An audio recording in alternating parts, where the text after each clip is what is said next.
This is the Songbird Homemade Cooking Innovation. So what you see in front of you are some parboiled potatoes that were only peeled, not chopped up. They were peeled raw, and I boiled them, washed them off, boiled them in water just until I stuck the knife in. It was not easy to go through, but not hard to go through, medium. So I would say they're parboiled, I guess, halfway. Then I dumped the water out. 90% of the water I dumped out. And as you can see, this is a tall pot. Yes, it's a lot of steam, but let's see if I can get it to stop for a minute. So, as you can see, I'm going to turn that down now. As you can see, there's big potatoes in there, right? Big potatoes. And I have 1 stick of butter and about, I'll say, 2 cups of milk. Okay, for 1, 2, 3, there's like 7 potatoes in here, 6 or 7 potatoes. As you can see, they're not small. So it looks like a lot of milk. And it might seem like a stick is too much, but it's not. That's a lot of potato. So I'm going to let this simmer down. Not simmer low, but on 4. So that they can finish cooking. And then I'm going to mash it up together. I only use 1 teaspoon of salt. 1 teaspoon for all those. You see how big those potatoes are? Again, I have to take it off the heat for a minute so you can see. Those potatoes are really big, you see. So, 1 teaspoon of salt won't do anything but bring out the flavor. You put any more than that, then it affects your blood pressure or whatever. And different other things that it affects. All right, let's get it back. It's got to do its thing. Can't really keep it off the heat like that. I just wanted you to see. And in this bowl, I rinsed off some little thin pork chops. They're thin. They're not too thick. And so basically, I put a little thyme, teaspoon of salt. No, yeah, just a little 1/4 teaspoon. Not even a teaspoon, maybe like a pinch, because that's just a little bit of meat to bring out the flavor. And hot sauce. I used hot sauce. It's game day. I like my games. Okay. I used both. Okay. Yes, I did. Have I ever done this before? No. Not with 2 hot sauce. Okay, so I'm going to see what happens. I'm sure it'll be great. I'm going to flour it lightly. And over here, I only have maybe, I'll say, you can see, as you can see, it's not even up around the edges, the oil.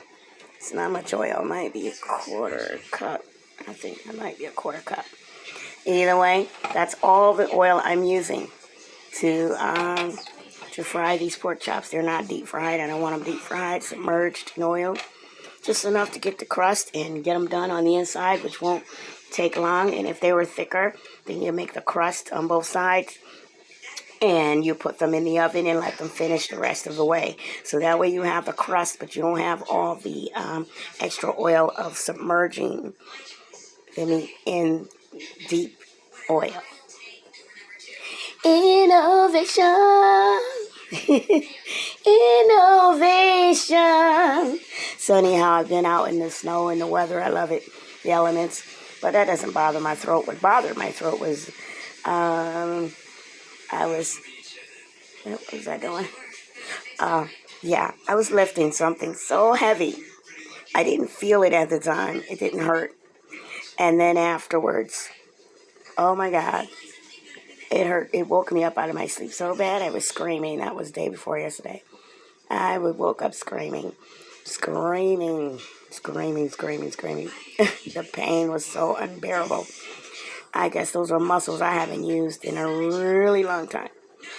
But that's what happens when you have RA. So right now I'm working and cooking with one hand.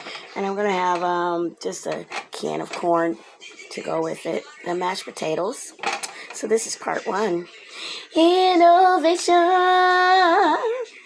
Innovation. This is the Songbird Homemade Cooking. So as you can see, the potatoes have thickened up. It's yellow. The butter and the milk has mixed in, incorporated with the potatoes. They're perfect. Now, I fried the little pork chops in that little bit of oil. They're soft. They're not hard fried. I'm going to put them in this gravy right here that I made from the bits that were on the bottom of the pan, of course.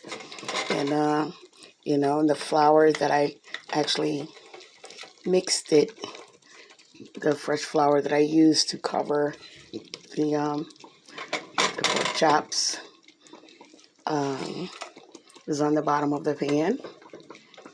And the onions, as you can see, the little onions, they're dark. They were purple onions.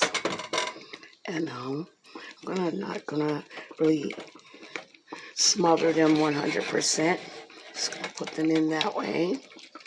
And let's see how that works out. So you have a little bit of crust and gravy on your pork chops to go on the side or on top of these beautiful mashed potatoes.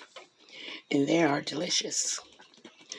And I'm going to have some corn on the side. So I'm going to turn this down on simmer for about, about 10 minutes. And let it really be incorporated. This is also on low, as you can see. I'm going to cover this up. And as you can see, the oil drained from the pork chops when I put them in this pan. It's not a lot. See, some parts are dry of this pan. So it's not a lot, but it was enough. It drained right out. That's why I have the pan tilted. So just that little bit is like a tablespoon drained out of the pork chops while they were hot. So there's our mashed potatoes. They're steaming. As you can see, they're still steaming. And they're going to be perfectly delicious with or without gravy. Peace, love, and light.